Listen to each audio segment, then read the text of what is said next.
जय Hind everyone. So welcome back to वेगनिंग classes. वो टेक्निकल सिलेबस हम टेलीकम्युनिकेशन का डिस्कस कर रहे थे अपने लास्ट लेक्चर में। रात को हमने एमसीक्यूज भी डिस्कस कर रहे थे। उससे पहले इलेक्ट्रिसिटी ऑलमोस्ट कंप्लीट ही था हमारा, बट उसमें कुछ टॉपिक रहते हैं जैसे डीसी जनरेटर हो गया, थ्री फेज मोटर। आज हम डीसी जनरेटर उसके पार्ट देखेंगे, प्लस हम और भी चीजें देखेंगे जैसे टेस्टर क्या होता है, मीगर क्या होता है। उसके बाद हम देखेंगे ऊपर जो टेलीकम्युनिकेशन वाला पोर्शन है उसमें मेंशन है अनइंटरप्टेबल पावर सप्लाई, यूपीएस क्या होता है, ठीक है, एसएमपीएस क्या होता है। तो ये सारी चीजें जो है इनमें से एग्जाम में क्वेश्चन आएंगे। आप ऊपर ऊपर से कंसेप्ट इनका समझते हुए चलेंगे और ज्यादा इतना इन्वेस्ट नहीं करेंगे टाइम, ठीक है। तो अच्छे से रिवीजन हो जाएगी आपको। देखो, सबसे पहले दो चीजें हैं जो आपको कंफ्यूज कर सकती हैं। एक होते हैं अर्थ टेस्टर, ठीक है, एक होते हैं मीगर्स, ठीक है। आपके सिलेबस में मेंशन है अर्थ टेस्टर्स और मीगर्स। तो एग्जाम में पूछ सकता है अर्थ टेस्टर क्या होते हैं, मीगर्स क्या होते हैं, इनकी डेफिनेशन आए तो इनमें फर्क आपको पता होना चाहिए। देखो, आपको पता है ना, अर्थ हमारा जो है वो एक बहुत अच्छे काम में आता है। क्या? जितना भी फॉर एग्जांपल शॉक हो जाए, कहीं पर करंट लीक हो जाए, तो हम उसकी ग्राउंडिंग कर देते हैं। ग्राउंडिंग करने का मतलब हम उसको कनेक्ट कर देते हैं अर्थ के साथ, तो वो अर्थ में चल जाता है। इसी को बोलते हैं अर्थिंग।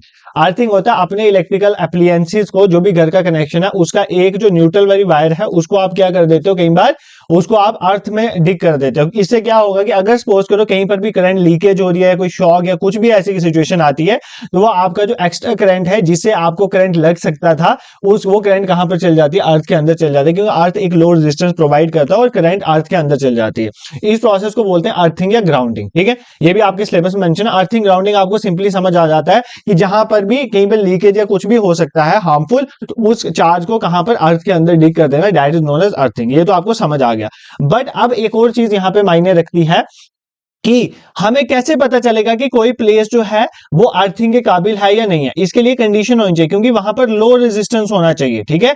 उसका लो रेजिस्टेंस होना चाहिए। लो रेजिस्टेंस होगा तभी तो वो करंट को अट्रैक्ट करेगा, ठीक है। करंट को क्या चीज, देखो फॉर एग्जांपल मैंने यहां से यहां पर जाना है, अगर यहां पर 500 गाड़ियां आगे लगी हुई है, 5000 गाड़ियां लगी हुई मान लो, तो एक और ट्रैक है जहां मुझे पता है कि सिर्फ 20 गाड़ियां लगी, तो मैं कौन सा रास्ता लूंगा? मैं ट्रैफिक वाला थोड़ी लूंगा, मैं तो इजी वे आउट करूंगा। तो वही केस यहां पर है, करंट भी वही जाएगी जहां पर उसको कम रेजिस्टेंस मिलेगा। तो हम अर्थ में ऐसी जगह ढूंढते हैं जहां का रेजिस्टेंस कम होता है। तो किसकी हेल्प से हम मेजर कर सकते हैं किसी अर्थ में किसी पोर्शन का रेजिस्टेंस वगैरह, ग्राउंड का रेजिस्टेंस और सॉइल की रेजिस्टिविटी, जिससे हमें पता चल जाए कि वो एक अच्छा ग्राउंडिंग सिस्टम बन सकता है कि नहीं, वो अच्छा अर्थिंग के लिए जगह बन सकती है नहीं। वो किसकी वजह से मेजर करते हैं? अर्थ टेस्टर की वजह से, ठीक है। कोई मुश्किल नहीं था इसमें। नहीं समझ आया? वापस समझा। देखो, कुछ नहीं है। अर्थ आपको पता है, अर्थ जो है लोड रेजिस्टेंस की वजह से ग्राउंड का काम करती है। अगर कोई भी एक्स्ट्रा चार्ज होगा तो अर्थ में समा जाएगा। बट हमें कैसे पता चलेगा कि ये जगह, ये ग्राउंड, ये अर्थ, ये सॉइल अच्छी है कि नहीं, कि मतलब ये ग्राउंडिंग अच्छे से कर सकते हैं कि नहीं? उसके लिए हम अर्थ टेस्टर का यूज करते हैं। ये मेजर करता है रेजिस्टेंस को और वहीं से हमें पता चलता है कि कोई चीज अर्थिंग के काबिल है या नहीं है। तो ये अर्थ टेस्टर का काम होता है, ठीक है। अब मीगर्स का क्या काम होता है? मीगर्स भी पूछता है। देखो, मीगर्स क्या है कि किसी भी इलेक्ट्रॉनिक सर्किट में, कोई भी इलेक्ट्रिकल सर्किट है, उसमें कोई इंसुलेटर अगर हमारा लगा हुआ है, तो ये उसको चेक करेगा कि उसका इंसुलेशन रेजिस्टेंस कैसा है। मतलब अगर कोई इंसुलेटर हमने लगाया हुआ है, इंसुलेटर किस लिए लगाया होगा? ताकि शॉक वॉक से बचाने के लिए पर्सन को। अगर हमने इंसुलेटर लगाया हुआ है तो उसको चेक तो करना है ना कि वो इफेक्टिव इंसुलेटर का काम कर रहा है कि नहीं कर रहा है। तो वो हम किसकी हेल्प से करेंगे? मीगर्स की हेल्प से करेंगे, ठीक है। दोनों का ना थोड़ा फर्क है, डिफरेंस है दोनों के मतलब चीजों में। क्या है कि टेस्टर से हम उस अर्थ को, उस सॉइल की रेजिस्टिविटी, रेजिस्टेंस को देखते हैं कि वो ग्राउंडिंग के लिए अच्छी है या नहीं है। और मीगर की हेल्प से ये देखते हैं कि हमने जो हमारे अप्लायंसेस में इंसुलेशन लगी है, उस इंसुलेशन का हम रेजिस्टेंस चेक करते हैं कि वो प्रॉपर्ली इंसुलेट करेगा या नहीं करेगा, ठीक है। तो इनके लिए हम जो है मीगर्स का यूज करते हैं। और अर्थिंग टेस्टर हम बेसिकली बनाते हैं ग्राउंडिंग एप्लीकेशन के लिए। कोई ग्राउंड जो है वो जितने भी करंट है एडिशनल उसको लेने के काबिल है या नहीं है, उसके लिए हम अर्थिंग टेस्टर का यूज करते हैं। I hope this is clear to you. इस क्वेश्चन में अब आपको कोई प्रॉब्लम नहीं रही होगी, ठीक है। अब अर्थिंग की बात करें, अर्थिंग क्या? अर्थिंग और grounding is the same thing. Earthing कुछ नहीं है, एक हम क्या करते हैं, अर्थ बीइंग अ लो रेजिस्टेंस, तो हम क्या करते हैं किसी भी हमारे इलेक्ट्रिकल एप्लायंसेस, जो भी फैमिली इफेक्टिव जहां पर इलेक्ट्रिक काम होता है, उसको ग्राउंड में कनेक्ट कर देते हैं। अगर कोई भी लीकेज या एडिशनल वगैरह होगा तो वहां से ग्राउंड में चल जाएगा। ये इसकी हेल्प मिलती है, ठीक है। बस आपने इतना ही देखना है यार, अब क्या है, कोई चीज है, क्या मीनिंग है, ताकि एग्जाम में क्वेश्चन आए तो आप उसको कर लो, ठीक है। अब एक इंपॉर्टेंट टॉपिक है आपके सिलेबस में मेंशन है, दैट इज डीसी जनरेटर, ठीक है, डीसी जनरेटर। देखो एक होता है आपका एसी जनरेटर, एसी जनरेटर जो है वो अल्टरनेटिंग करंट प्रोड्यूस करेगा, DC generator direct current produce करेगा। अल्टरनेटिंग करंट वो होती है जिस करंट का मैग्नीट्यूड कॉन्टिन्यूसली चेंज होता है और डायरेक्शन आफ्टर पीरियड चेंज होती है। डायरेक्ट करंट वो होती है जिसका कोई मैग्नीट्यूड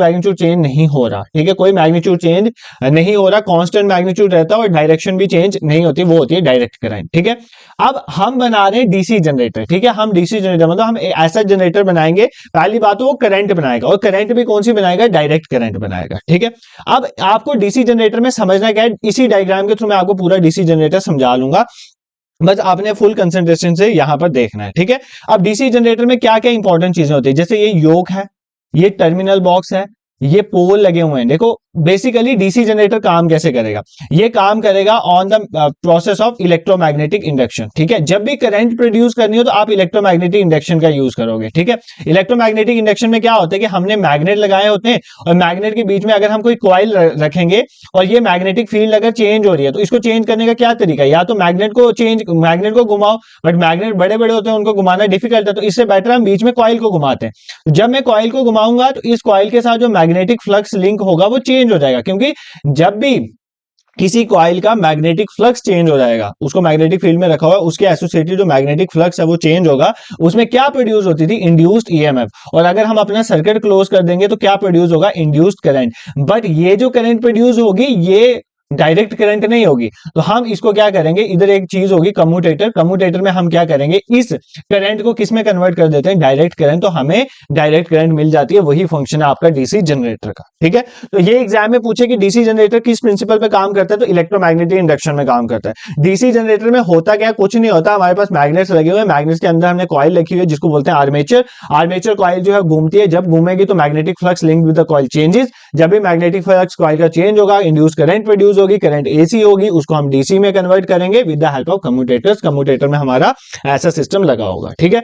समझ आ गया प्रोसेस वर्किंग कैसे होती है, ये मैंने आपको पहले ही बता दिया। अब एक एक करके सारे पार्ट समझेंगे कि इसका क्या क्या फंक्शन होता है। देखो ये बाहर आपको जो ये दिख रहा है ना, योक, योक मतलब ये पूरा स्टैंड जो है ना इसको बोलेंगे योक, ये मतलब इसको एक स्ट्रेंथ प्रोवाइड करता है आपके मटेरियल को, ठीक है।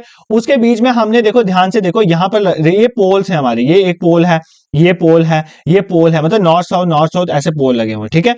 इस पोल, इसके आगे पीछे हमने वायरिंग करी हुई है, पोल के आगे पीछे वायरिंग करी है, क्योंकि ये मतलब हमने एक तरह के इलेक्ट्रोमैग्नेट्स बनाए हुए हैं, ठीक है। पोल के आगे पीछे हमने वायरिंग करी हुई है, तो इसको बोलते हैं फील्ड वाइंडिंग, ठीक है। This is clear. तो ये आ गया हमारा पोल शूज, ये आगे जो कर्व्ड सरफेस होती है ना इसको बोलते हैं पोल शू, क्या बोलते हैं इसको, पोल शू। ये तीन चीजें समझ आ गई, एक हो गया, एक हमारा पोल, पहले तो योक बाहर वाला जो है योक, उसके बाद हमारा आ गया पोल, पोल के ऊपर हमने फील्ड वाइंडिंग करी हुई है और पोल के आगे हमारे पास पोल शू है। इतना तो आपको समझ आ गया, इस चीज में आपको कोई दिक्कत नहीं होनी चाहिए, ये तो बिल्कुल सिंपल था, ठीक है। उसके बाद ये हमारा आर्मेचर है, ये देखो आर्मेचर, ये जो पूरी कॉइल आपको दिख रही है दिस इज बाहर वाली, ये पूरी रेड वाली ये कॉइल, इसको बोलेंगे आर्मेचर। यही घूमेगा, यही कॉइल है जो घूमेगी, ठीक है, आर्मेचर। फिर आर्मेचर जो कंडक्ट करेगा इलेक्ट्रिसिटी वो यहां पर आएगी आर्मेचर कंडक्टर में। उसके अंदर ये है कम्यूटेटर, कुछ नहीं होगा, आर्मेचर जो है यहां पे घूमेगा तो इलेक्ट्रोमैग्नेटिक इंडक्शन के थ्रू करंट प्रोड्यूस होगी, और कम्यूटेटर में क्या होगा, इस करंट को डीसी में कन्वर्ट किया जाएगा और ब्रशेस के थ्रू यहां पे चार्ज लिया जाएगा और फिर बाद में एक टर्मिनल बॉक्स में हमारे चार्ज जो है करंट वो चली जाएगी, ठीक है। तो यही बेसिकली डायग्राम है। अब मैं आपको एक एक चीज का फंक्शन बताऊंगा आराम से और अच्छे से सुनना। देखो जैसे ये योक है बाहर वाला, योक का क्या काम है, ये मैकेनिकल सपोर्ट प्रोवाइड करेगा, मतलब सपोर्ट प्रोवाइड करेगा ताकि शॉक इंजरी कोई भी हो तो इससे बचे, ठीक है, उसके लिए काम करता है योक। उसके बाद जो हमारा आर्मेचर कॉइल, ठीक है, आर्मेचर कॉइल देखो योक किसका बना होता है, योक इंपॉर्टेंट चीज है कि आयरन का और स्टील का, कास्ट आयरन और स्टील का योग बना होता है। उसके बाद हमारा जो है आर्मेचर कॉइल, आर्मेचर कॉइल ये बीच वाली कॉइल, ये वो कॉइल है इसमें हमने बाउंडिंग करी हुई है, ये कॉइल जो है वो घूमेगी और यही से इलेक्ट्रोमैग्नेटिक इंडक्शन की वजह से मतलब जो है डेवलप होगा करंट, ठीक है, कहां पर, आर्मेचर कॉइल में। इतना आपने याद रखना, ठीक है। अब ब्रशेस होंगे यहां पर, ठीक है, ब्रशेस जो होते हैं, ब्रशेस का काम होता है कि करंट को कम्यूटेटर से रिसीव करना, ठीक है, करंट को कम्यूटेटर से रिसीव करना, और कम्यूटेटर जो है वो आर्मेचर कॉइल से करंट लेता है और इसको किस में कन्वर्ट करता है, डीसी में कन्वर्ट करता है। सर हमें कुछ समझ नहीं आ रहा है, बहुत डिफिकल्ट हो रहा है यार, सिंपल समझाऊं, सुनो। यहां पर योग तो सपोर्ट प्रोवाइड कर रहा है, ये पोल मैग्नेट लगे हुए, इनके बीच में आर्मेचर कॉइल घूम रही है, आर्मेचर कॉइल घूमेगी तो करंट प्रोड्यूस होगी, करंट प्रोड्यूस होगी बट वो करंट एसी होगी, उसको डीसी में कन्वर्ट करेंगे, ये बीच में कम्यूटेटर्स लगे हुए, कम्यूटेटर्स में से इस ब्रशेस के थ्रू करंट को कलेक्ट किया जाएगा, चार्जेस को कलेक्ट किया जाएगा और वही तो करंट बन गई हमारी जो हम यूज करेंगे। यही फंक्शन है बेसिकली हमारे डीसी जनरेटर का, इतना ही आपने याद रखना है, इसमें कुछ इतना देखने वाला नहीं है। बस ये याद कर लो कि आर्मेचर कॉइल होती है, आर्मेचर कॉइल घूमती है और इसमें इलेक्ट्रोमैग्नेटिक इंडक्शन के प्रोसेस से होता है कम्यूटेटर में जाके, ये इंपॉर्टेंट चीज याद रखो, कम्यूटेटर सेगमेंट जो है वो इंपॉर्टेंट है, कम्यूटेटर सेगमेंट में ही जाके जो है वो डीसी में कन्वर्ट होगा और वहीं पर ब्रशेस लगे हुए हैं जो उसको करंट को कलेक्ट करेंगे, इतना ही। क्योंकि मतलब जैसे लाइक रेक्टिफायर काम करता है, इसको एसी को डीसी में कन्वर्ट करता है। एग्जाम में पूछे कौन सी ऐसी डिवाइस होती है जो एसी को डीसी में कन्वर्ट करती है, तो उसका आंसर रेक्टिफायर होता है। यहां पर इसका कोई लेना देना नहीं है बट याद कर लेना क्योंकि ये भी इसके साथ एसोसिएटेड चीज है, ठीक है। तो डीसी जनरेटर एक ऐसा डिवाइस है जो डायरेक्ट करंट को प्रोड्यूस करता है। आई होप ये आपको समझ आया होगा। अब आपके सिलेबस में मेंशन है कि टाइप्स बताओ डीसी जनरेटर की, ये आपके सिलेबस में मेंशन है, ठीक है। देखो डीसी जनरेटर की मेनली जो आप देख सकते हो ना, एक होता है सेपरेटली एक्साइटेड डीसी जनरेटर, एक होता है सेल्फ एक्साइटेड। क्या होता है? Self excited. Separately excited DC generator पता कौन सा होगा? मतलब जिसको आपको एक्साइट करने के लिए बाहर से कुछ यूज करना पड़े, बाहर से डीसी सोर्स यूज करना पड़े। और सेल्फ एक्साइटेड मतलब अब ये डीसी करंट प्रोड्यूस हुई ना, इसी जनरेटर की पैदा हुई डीसी करंट से ही मैं इसी को एक्साइट कर दूं तो वो होगा सेल्फ एक्साइटेड, ठीक है। मतलब आपको कोई बाहर से थप्पड़ लगाए और आप खुद को थप्पड़ लगा रहे हो, ये फर्क है इनमें। अगर बाहर से डीसी जनरेटर से बाहर से कहीं से करंट लाके इसको एक्साइट कर रहे हो तो आपका होगा सेपरेटली एक्साइटेड डीसी जनरेटर। अगर आप खुद को एक्साइट कर रहे हो तो आपका कौन सा होगा? Self excited DC generator. ये डिफरेंस आपको पता होना चाहिए, ठीक है। ये इंपॉर्टेंट चीज है, कई बार एग्जाम में पूछ सकते हैं। इसकी टाइप्स और सिलेबस में आपके टाइप्स भी मेंशन है, आपको पता होना चाहिए सेपरेटली एक्साइटेड और सेल्फ एक्साइटेड क्या होता है। अब यहां पर सेल्फ एक्साइटेड के आगे तीन टाइप्स होती है, एक होती है सीरीज जनरेटर, ठीक है, ये भी याद कर लो। एक होता है शंट जनरेटर, एक होता है कंपाउंड जनरेटर। क्या बोलते हैं इसको? Compound DC generator, compound DC generator. ये तीन याद कर लें, ये सेल्फ एक्साइटेड में आते हैं। सेपरेटली एक्साइटेड तो वो हो गया जो बाहर से अगर आपने करंट दे रहे हो इसको एक्साइट करने के लिए तो that is separately excited. But अगर खुद से ही हो रहा है तो दैट इज सेल्फ एक्साइटेड। ये होता है कि आपकी वाइंडिंग्स किस तरह से कनेक्टेड है। अगर आपकी वाइंडिंग मतलब वही जो वायरिंग हुई है, अगर आपकी वाइंडिंग सीरीज में कनेक्टेड है उसको बोलेंगे सीरीज सेल्फ एक्साइटेड। क्या बोलेंगे? Series self excited. मतलब आपकी जो फील्ड वाइंडिंग्स है, जो बाहर पे मैग्नेट की फील्ड की वाइंडिंग्स है, वो आर्मेचर, देखो ना मैंने आपको दो जगह वाइंडिंग्स बताई, मैंने कहा इस फील्ड में भी वाइंडिंग है और ये आर्मेचर कॉइल में भी वाइंडिंग है। अगर ये फील्ड वाइंडिंग और आर्मेचर की वाइंडिंग दोनों सीरीज में है तो उसको हम क्या बोलेंगे? सीरीज सेल्फ एक्साइटेड जो है डीसी जनरेटर। और अगर हमारी फील्ड वाइंडिंग जो है वो पैरेलल में आर्मेचर कॉइल के साथ कनेक्टेड है तो हम इसको क्या बोलेंगे? Shunt self excited DC generator. आपके सिलेबस में टाइप्स मेंशन है, ध्यान से सुन लो। और कंपाउंड में कौन सी आती है? दोनों आती है, सीरीज वाली भी आती है और शंट वाली भी आती है। मतलब सीरीज कनेक्टेड भी होता है और पैरेलल कनेक्टेड भी होता है फील्ड वाइंडिंग्स और आर्मेचर वाइंडिंग्स को, ठीक है। This is clear. तो यहां पर आपको कोई अब दिक्कत नहीं होगी। तो क्या क्या समझा हमने? सर हमने ये समझा कि we have a DC generator जो क्या काम करता है कि हमारी एक करंट, मतलब मेनली काम क्या है डीसी जनरेटर का? आपका करंट को प्रोड्यूस करना। कौन सी करंट? डायरेक्ट करंट, ठीक है। उसके लिए हमने मशीन को समझा, एक बाहर योग था जो इसको सपोर्ट प्रोवाइड कर रहा था, फिर हमारे पास पोल थे। ये तीन चीजें देखो, आप मुझे कमेंट सेक्शन में आंसर दोगे, गूगल में सर्च करोगे कि ये जो पोल है, एक चीज ये पोल, ये आगे वाला क्या होता है? पोल शू दो, और ये ऊपर फील्ड वाइड, इन तीनों के मिला के क्या बोलते हैं? बस ये क्वेश्चन मैं आपको पूछा, इंपॉर्टेंट क्वेश्चन है, एग्जाम में पूछा जा सकता है। पोल शू, पोल और फील्ड वाइडिंग्स को मिला के क्या चीज बोलते हैं, ये आप मुझे बता देना, ठीक है। मैंने आपको कुछ नहीं, मैंने आपको बताया एक योक होता है बाहर, फिर हमारा पोल लगा है, पोल शूज है, फील्ड वाइडिंग्स है, मतलब एक मैग्नेट की तरह काम कर रहा है। उसमें हमने क्या करा? उसमें हमने एक आर्मेचर जो कॉइल है घूमेगी और इलेक्ट्रोमैग्नेटिक इंडक्शन की वजह से करंट प्रोड्यूस होगा। करंट कम्यूटेटर में जाएगी, कम्यूटेटर में इसको डीसी में कन्वर्ट किया जाएगा, फिर ब्रशेस के थ्रू ये करंट आगे जो है हम टर्मिनल बॉक्स में मतलब करंट ले लेंगे। अब डिपेंड करता है कि टाइप्स इसकी इस चीज में डिपेंड करती हैं कि हमारा जो है, अगर हम इसको सेल्फ एक्साइटेड खुद ब खुद हो रहा है या बाहर से सेपरेटली कोई करंट लगा के एक्साइट कर रहा है। अगर बाहर से करें तो उसको बोलेंगे हम सेपरेटली एक्साइटेड, अगर ये खुद ही हो रहा है उसको बोलेंगे सेल्फ एक्साइटेड। फिर सेल्फ एक्साइटेड में तीन, ये फील्ड वाइंडिंग्स और आर्मेचर की जो वाइंडिंग्स हैं, ये इसमें भी तारें गई हैं, that is known armature windings. जो वाइंडिंग्स हैं ये दोनों वाइंडिंग्स अगर सीरीज में, that is known as series self excited. अगर ये दोनों वाइंडिंग्स जो है पैरेलली है, that is known as shunt excited. और अगर ये दोनों का कॉम्बिनेशन है, that is known as compound excited. क्या होता है? कंपाउंड सेल्फ एक्साइटेड हमारे DC generator. This is clear. आप डीसी जनरेटर में आपको कोई दिक्कत नहीं होनी चाहिए, ठीक है। सर इतना ही पढ़ेंगे तो बिल्कुल इतना ही पढ़ेंगे। देखो अब जो टाइम है ना, अब इतना ही है, इतने वाला टाइम ही है। अब ज्यादा टाइम नहीं लगाओगे, एक एक टॉपिक में अगर बहुत ज्यादा टाइम लगाओगे ना तो रह जाओगे, तो ये नहीं रहना। अब आपके सिलेबस में ये खत्म नहीं हुआ है, आपके सिलेबस में डीसी जनरेटर में एक और चीज उन्होंने बोली है कि ईएमएफ कितनी जनरेट होती है। ठीक है, तो ईएमएफ इक्वेशन ऐसे लिखा हो ना, what is the EMF equation in DC generator. मैं ईएमएफ इक्वेशन लिख रहा हूं, इसको रट के जाना, एग्जाम में ये क्वेश्चन आ सकता है। ठीक है, ईएमएफ कितनी जनरेट होगी जो डीसी जनरेटर में, वो होती है P इंटू 5, इस फॉर्मूला को याद कर लो, into 5 into N into Z divided by 60 into A. ठीक है, बस ये याद करो, इसको रट लो, इसको रट लो, रट लो इसको, ये इंपॉर्टेंट है। क्या है? P into 5 into N into Z divided by 60A, इतनी ईएमएफ जनरेट होती है। सर ना हमें पता है P क्या होता है, 5 N Z A, तो हम क्या समझेंगे? देखो मैं सभी बता दूं। P जो है, आपने कितने पोल्स लगाए हुए हैं, तो number of poles, north pole south pole pole है ना मैग्नेट के, तो कितने पोल्स लगाए हुए हैं, P वो रिप्रेजेंट करता है। 5 तो आपको पता है मैग्नेटिक फ्लक्स को रिप्रेजेंट करता है। क्या रिप्रेजेंट करता है? मैग्नेटिक फ्लक्स क्या है आपका पर पोल, मतलब हर एक पोल का की वजह से कितना मैग्नेटिक फ्लक्स है, मैग्नेटिक फ्लक्स पर पोल, तो ये तो वेबर में होगा, आपको पता है यूनिट इसके वेबर में होंगे। ठीक है, P नंबर ऑफ पोल्स, दूसरा मैग्नेटिक फ्लक्स पर पोल।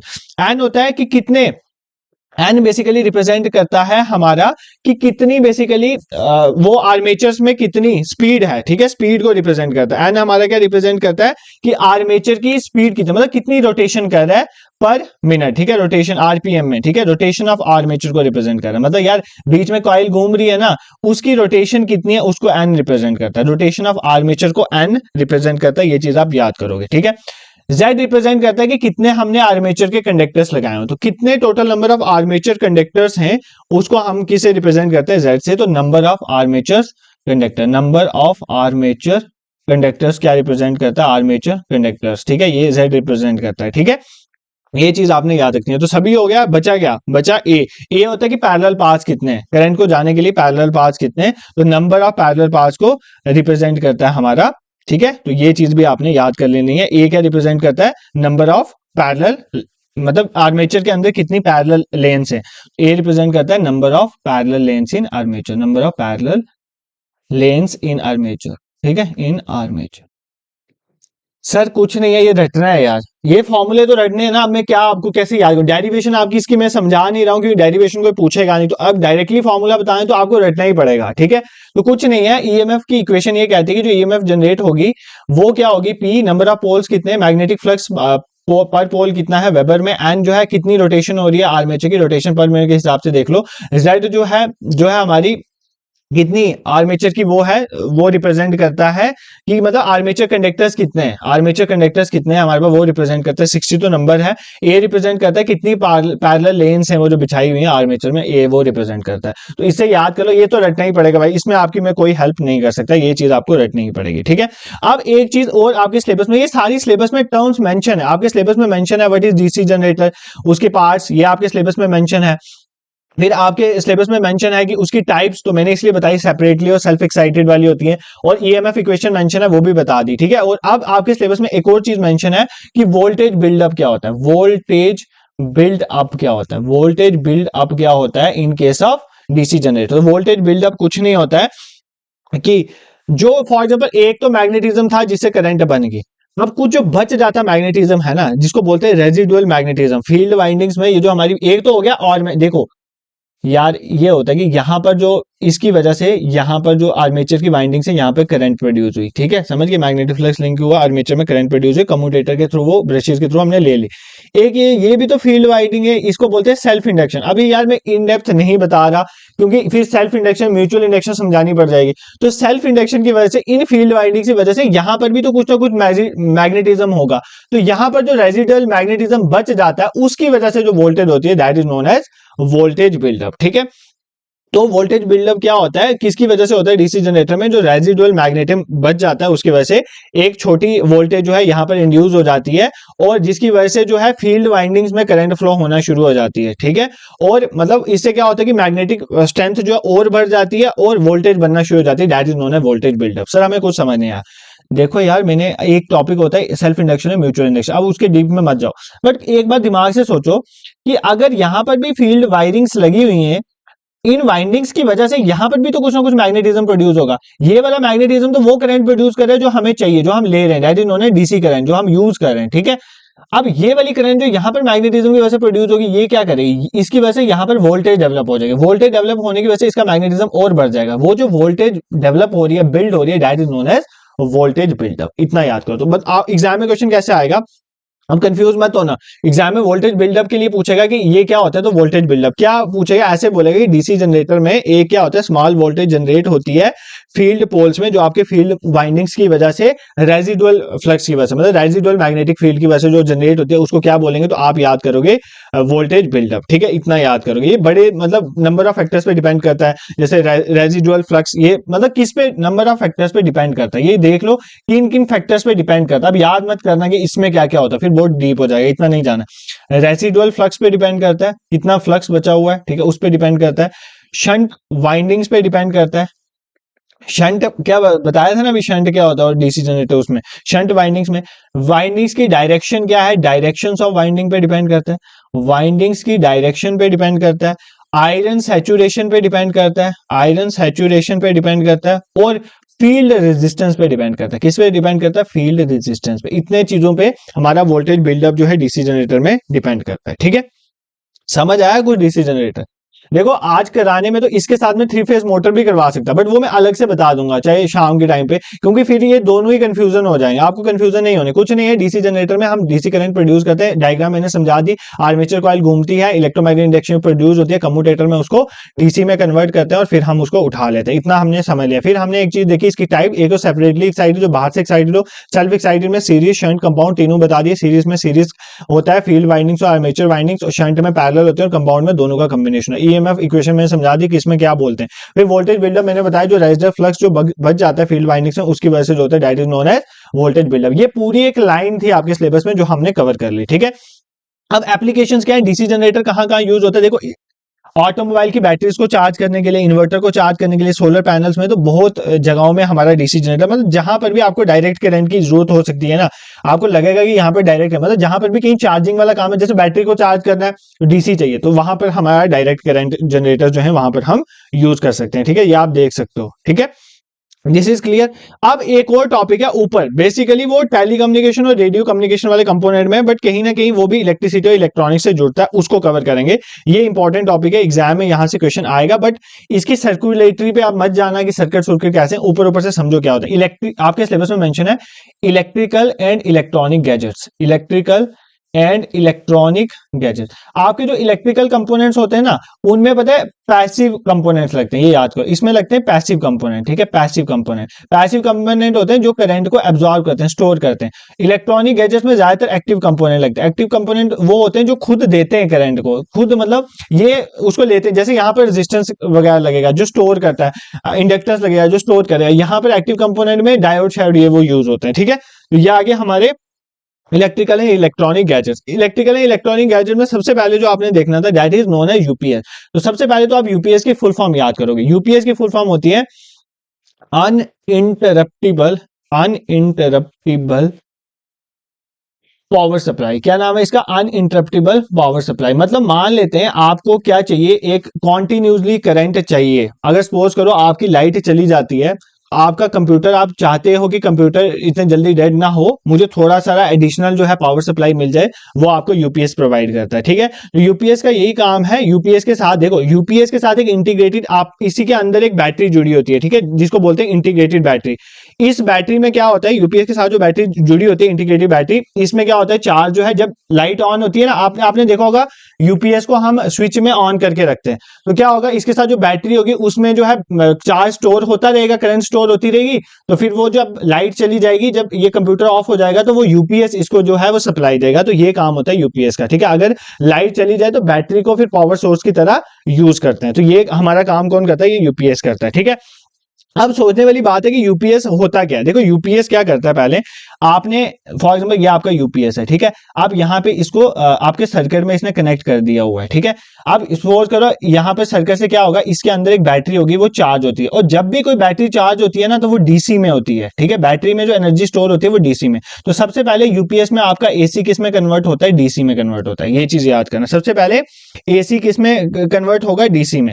अब बैटरी चार्ज होगी। अब बैटरी चार्ज होने के बाद जब लाइट जाएगी तो आपका कंप्यूटर तो एसी में चलेगा, इसको क्या करना है वापस डीसी को किसमें कन्वर्ट करना है, एसी में, और ये किसको देगा आपके कंप्यूटर में। और लाइट जाने के बाद भी कंप्यूटर जो थोड़ी देर चलता है वो यूपीएस की वजह से चलता है, लेकिन ये तब तक चलेगा जब तक ये आपके बैटरी में बची हुई है, ठीक है करंट। जब बैटरी में वोल्टेज खत्म हो जाएगी फिर यूपीएस भी बंद हो जाएगा, फिर आपका कंप्यूटर ऑफ हो जाएगा, ठीक है। तो अनइंटरप्टेबल पावर सप्लाई आपने समझ गया, ये तो आपने बचपन से यूपीएस पढ़ते हैं। अब इसकी सर्कुलेटली क्या हम देखेंगे तो नहीं देखेंगे क्योंकि हम कंफ्यूज हो जाएंगे, इतना नहीं जाना। बट ये याद करो कि यूपीएस में दोनों काम हो रहे हैं, इसमें इसकी बैटरी भी बीच में ही है। तो पहले हमारी जो एसी जो घरों में बिजली आती है that is known alternating current, तो पहले अल्टरनेटिंग करंट से जो बैटरी में बिजली स्टोर होती है, जब भी स्टोर होगी वो डीसी फॉर्म में होगी, ठीक है। तो बैटरी में डीसी की फॉर्म में स्टोर, इसका मतलब ये पहले एसी को डीसी में कन्वर्ट करेगा, फिर बाद में जो आपका कंप्यूटर को जब ये देगा, लाइट चल जाएगी तो भाई ये जो देगा तो कंप्यूटर तो एसी में चलेगा ना, आपके कंप्यूटर एप्लियंसेस एसी में फिट है, तो ये डीसी को एसी में कन्वर्ट करके आपके कंप्यूटर को दे देगा, तो कंप्यूटर काम करना शुरू हो जाएगा, ठीक है।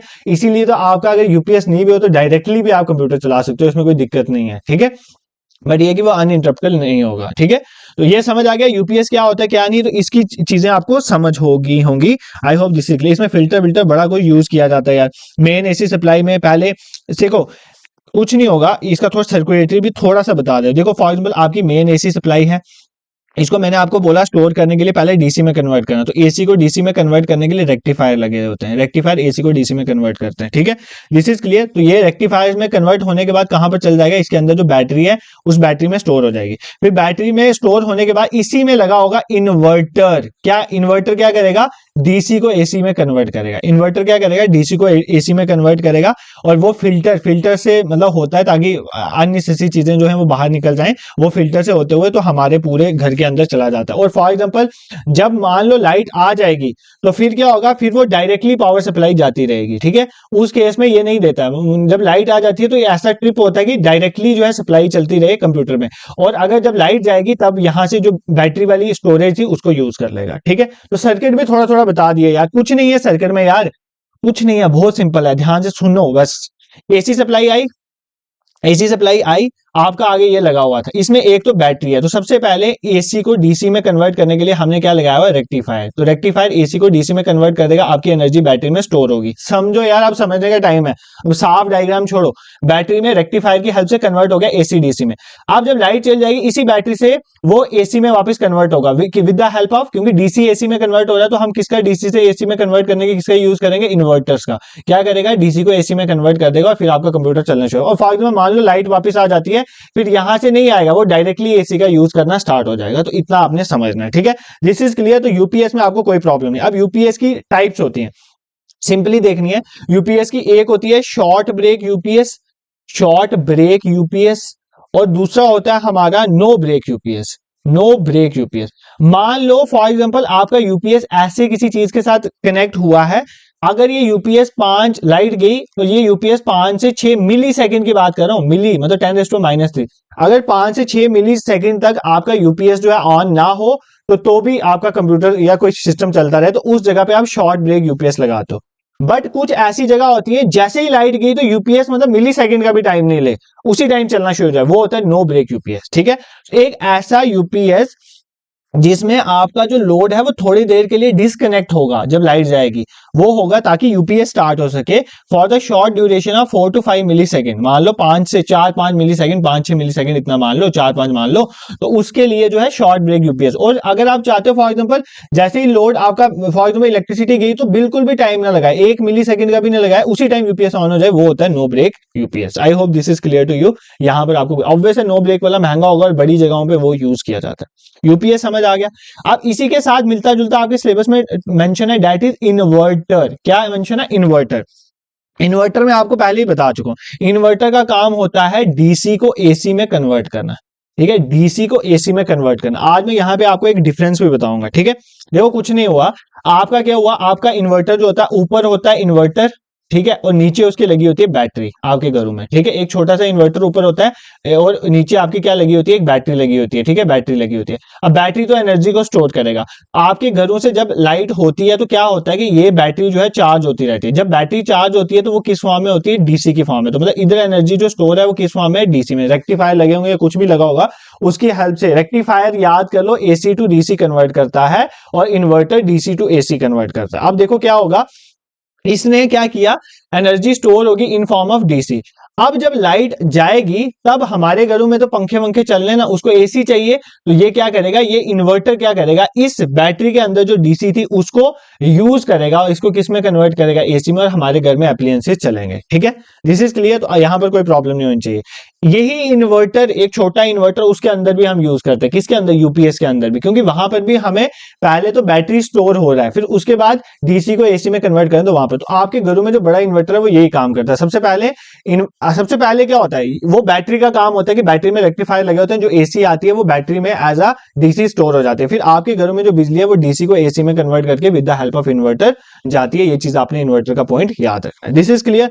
सो आई होप यहां पर आपको कोई प्रॉब्लम नहीं होगी डीसी टू एसी कन्वर्जन में। ठीक है, ये काम करता है हमारा इन्वर्टर। तो इन्वर्टर जो है उसमें बहुत बहुत जगहों में इन्वर्टर का यूज होता है। आपके घरों से ही मैंने स्टार्ट कर दिया। ठीक है, इसमें सबसे पहले जैसे इनपुट सोर्स में, इसमें इन्वर्टर के अंदर डीसी करंट आती है, बैटरी से मान लेते हैं, इनपुट आता है, फिर आपका स्विचिंग सर्किट होता है जिसमें मॉसफेट वगैरह लगे होते हैं, तो उसकी फॉर्म में क्या किया जाता है, इसको एसी में कन्वर्ट किया जाता है साइनोसाइडल वेव बना के। बाद में आप इसको फिक्स कर सकते हो ट्रांसफार्मर की हेल्प से कि कितनी वोल्ट, जैसे फॉर एग्जांपल हमारे घरों में 220 वोल्ट चाहिए तो 220 वोल्ट को कन्वर्ट करके हमारे घरों में भेज देता है। अब एक चीज और होती है, एक चीज ये होती है, आपने ये कंफ्यूजन हो सकती है दिमाग में, मेरे भी थी, कि अगर सपोज करो ये एसी हमारे घरों में यूज होती है, तो जब बाहर से डायरेक्टली बिजली आती है तो फैन कभी कम होता है, कभी स्लो होता है, कभी फास्ट होता है। ठीक है, ये मुझे भी कंफ्यूजन थी और मुझे भी आज ही दूर है।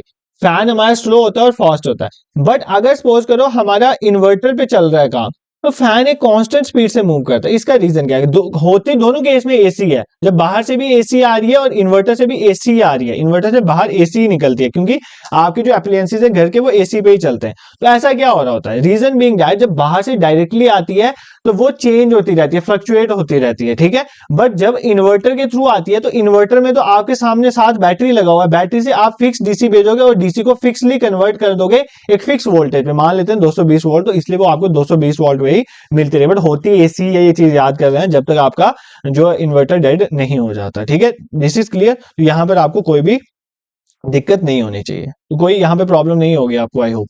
एक और आपको चीज मेंशन है सिलेबस में, स्टेबलाइजर। क्या मेंशन है, स्टेबलाइजर। स्टेबलाइजर क्या करता है, देखो स्टेबलाइजर का मेन काम होता है कि आपके घरों में वोल्टेज के लेवल को रेगुलेट करना, स्टेबलाइज करना। फॉर एग्जांपल आपके अप्लायंसेस 220 वोल्ट पे काम कर रहे हैं और पीछे से अगर ज्यादा आ रही है, कम आ रही है, उसको कांस्टेंट करना, ताकि ये सेम वोल्टेज जो हमारे घरों में चाहिए वो पहुंचे। वो काम कौन करता है, स्टेबलाइजर करता है। स्टेबलाइजर आपने सुना हुआ है, हमारे सबके घरों में स्टेबलाइजर वगैरह लगे होते हैं। ठीक है, अब इसमें होता क्या, इसकी वर्किंग कैसे होती है, फॉर एग्जांपल हमारे इनपुट में हमारी क्या होगी, अनस्टेबलाइज्ड वोल्टेज होगी। क्या होगी, अनस्टेबलाइज्ड वोल्टेज होगी इनपुट में। ठीक है, अनस्टेबलाइज्ड वोल्टेज होगी इनपुट में।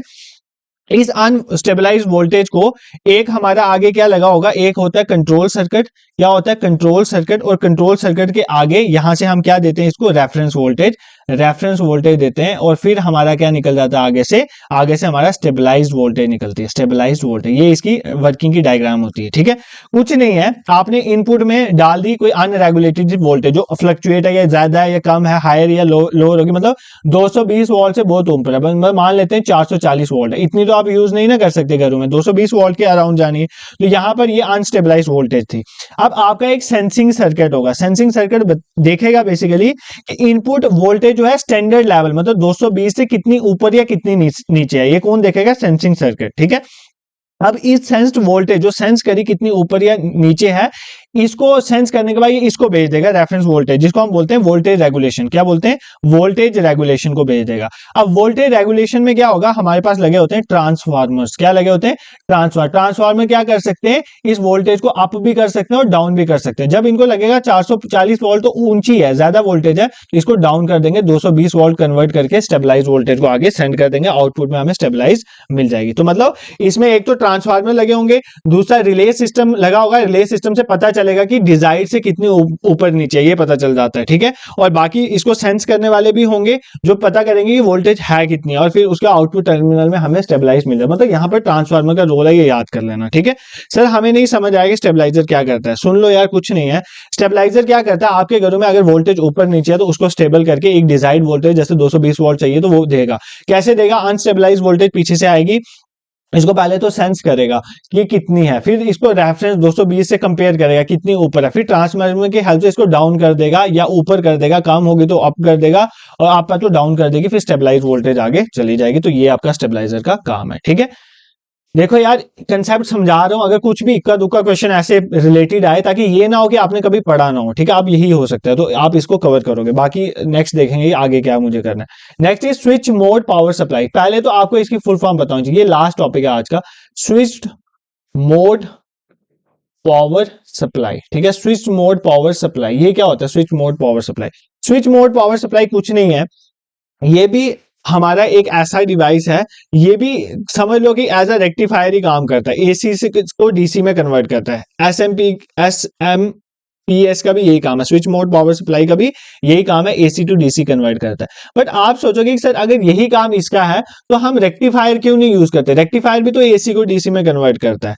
ठीक है, तो ये काम भी है, बट इसका ये फायदा है कि ये एक तो एसी को डीसी में कन्वर्ट करेगा, उसके बाद जितनी रिक्वायर्ड डीसी है उसको भी कन्वर्ट कर देगा, मतलब इसकी पावर को भी रेगुलेट कर देगा। ठीक है, मतलब कहने का मतलब फॉर एग्जांपल मान लेते हैं 220 वोल्ट एसी वोल्टेज है, क्या है? एसी वोल्टेज है, हमें एसी नहीं चाहिए, कुछ एप्लायंसेस होते हैं जो एसी पे काम नहीं करते, हमें डीसी चाहिए।